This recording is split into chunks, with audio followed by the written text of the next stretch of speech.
Bueno, ni Luis Elizetxea naiz, Hirukideko irakaslea eta horrez gain nire denbora librean idazteari ekiten diot, eta Miedo a perderos da argitaratzen dudan bigarren novela, eta gaur Tolosan aurkeztuko dut. Bale, Luis, zorionak zure bigarren liburua dati. Eskerrik asko. Miedo a perderos da zure bigarren liburua. Funduteko zeniguke pixkat argumentoaren laburpentxo bat? Funtseskoena da, protagonista dela 16 urteko mutiko bat, duela gutxi artean erabe izan dana, eta bat-batean hainbat egoerangatik oso denbora gutxian erabetasuna atzen utzi beharko du eta ia helduaroan sartuko da. Hain zuzen ere, nabaritzen duenetik bere gurasoen erlazioa lehen bezain ongi ez da bilela. Orduan, pixkat helduon kezkei aurre egin beharko die eta hainbat beldur sentituko ditu. Lehenengoa bere gurasoak galtzaren beldur izango da, baina horrekin batera beldur gehiago egongo dira ere bai. Liburuaren irakurleak heldutasun hori behar du edo edozein adinetzako di? Nik uste badago zerbait polita, protagonista esan duten bezala 16 urtekoa da, baina agertzen dira bere gurasoak. Agertzen da protagonistaren lagun mina, agertzen da baita ere 16-17 urteko neska bat, agertzen dira heldu gehiago. Orduan, nire asmoa da, gaztetxo batek irakurtzen baldin badu, segurazki gehiago identifikatzea agertzen dian gazteekin, eta helduak ikustea guraso edo heldu modun.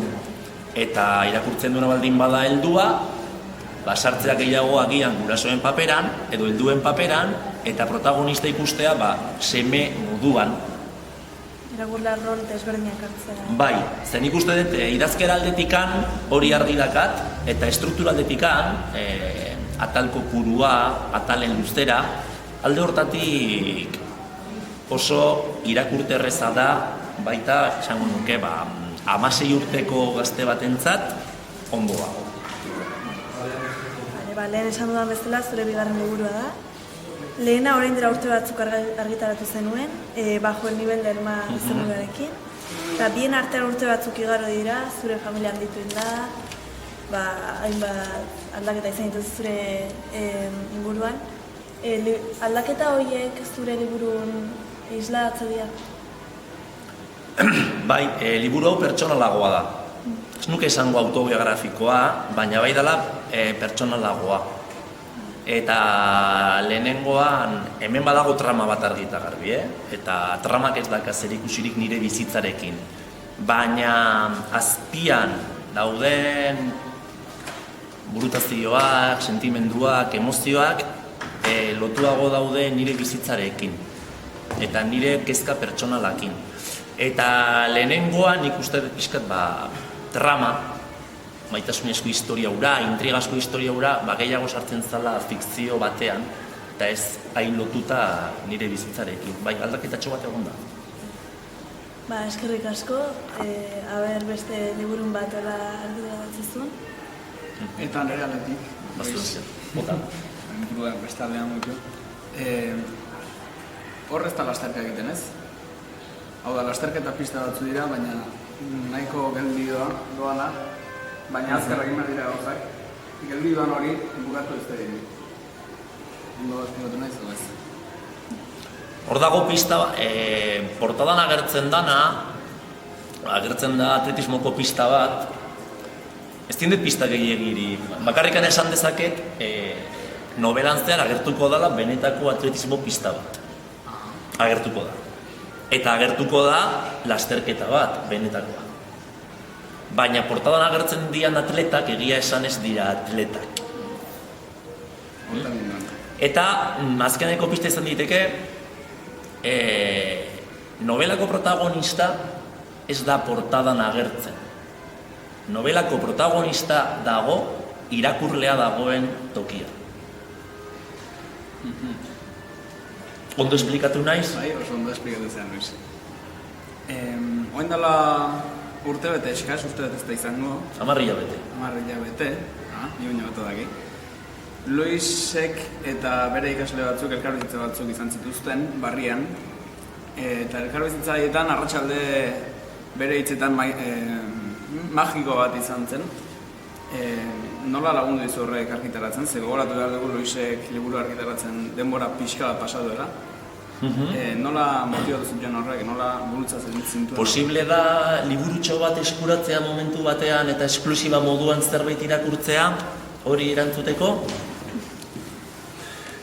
Baina nahi detena da, eta gaurko aurkezpenan zozera agertuko da, baina liburu hartzen baldin badegu, hasieran titulu agertzeaz gain, eta gero nire familia zuzenari eskaini ondoren, agertzen dira eskertzak. Eta bigarren paragrafoan irakurri daiteke: asimismo, quiero extender mi agradecimiento a quienes me dieron el último impulso para que me animara a compartir esta novela con los lectores y no quedara arrinconada para siempre en el disco duro de mi ordenador. Y a este respecto, estoy en la obligación de recordar el inestimable apoyo del grupo de alumnos con el que compartí 3 días maravillosos de diciembre de 2011 en el albergue de Barría, Araba. Ellos saben quiénes son y ellos deben saber que nunca olvidaré aquella tarde extraordinaria en el comedor. Begirazten nolako eragina izan zuen han bizi izan genuena liburuko eskertzan jartzeko. Gauza bat, lehengo nobelak eta oraingoak gai aldetik ez dute inungo loturarik. Inungo loturarik ez dute? Inungo loturarik ez dute. Pertsonaien evoluzio psikologikoan bai, edo nunbaiten, batean ikasitakoa besteari aplikatu diozu esparruaren batean, edo beste aldatetik tira duzu, guztiz. Erabili dudan gauza bakarra da egitura narratiboari buruz, nire helburua da beti irakurle moduan gustatzen zaidana. Alegia, bukatzea atal bat eta grina hurrengoakin jarraitzeko.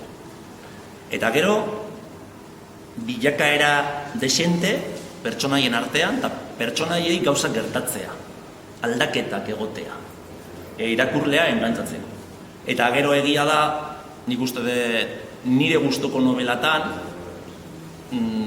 egon behar du maitasuna edo maitasun moduko bat, ez maitasun motazko daude. Alegia, pertsonen arteko sentimenduk, batzutan maitasun izan deke maitasun. Ez da, orduan hori errepikatu egin dut, lagunekiko maitasuna sartzen da. Eta bestetik intriga puntu bat, edo zerbait argitzeko beharra. Eta horretarako ez dut uste thriller bat behar degunik, edo misteriozko novela bat behar degunik. Baina bai, irakurlea egotea etengabe, ze gertatuko da honekin. Puntu hori ere bai. Besterik ez, nire aldetik bintzat. Nire aldetik bintzat. Eskerrik asko, bioi, eta disfrutatu. Rebeldekin ez dinda hitzegin, irainak baino, eta izatarrak ez ditu jokatzen, idazka ez duz gain, zutabe egitea, nire dikaz. Eta behar demontortza beste mundu batean, bizi da, planeta saria irabazi zuenetik, eta diru horri esker, Inglaterran etxe bat erosi duenetik. Bihurtu da, Dublin eta Sirpa. Kontua da, hau egitela bere idazlea, eta horra ditzen diak orden kronologikoan, nik edo argumentoz ezagutu nuen. Tras 15 años de armoniosa vida familiar, beste bat igual. Duela 3 astez. Dena horrela, ez? Eta batean izten naiz baita ere ondori honetara, eta esaten eta bere 15 urteko gazte batek zergatikan esaten du hori. Bere kuadrillakin dagoela hortan hitz egiten dute, nonbaitetik jasoko. Eta iruditzen zait komunikabide sekulako erantzukizuna da kanta. Eta hor esaten dizue gazetari batek. Eskiatza orkestu genuen Donostian, eta ematen dura egin gualiz intziterari dara. Pila bat. Ezkerditzen pila bat. Orduan, esaten nuen azan, hemen agertzen da, hainbat pertsona agertzen dira, ez dakit ere dugarriak, jende arronta baina izan behin gauza horrak egiten dituna, baina hori agertzen da. Bizkat hori, dekoratu hori dago, ez? Atzekaldean jartzen du liburuan, que en suma Miedo a Perderos pretende mostrarnos una galería de personajes que puedan servir de referencia en esta sociedad. Orduan egin behar dena da, ekintza hori bilatu, eta orduan hasten nahi zehatzen. Zer normalen zuet egiten ez dutena pixka denbora librea. Alba da eta taldetxo batean beste batzuk kritikatzea.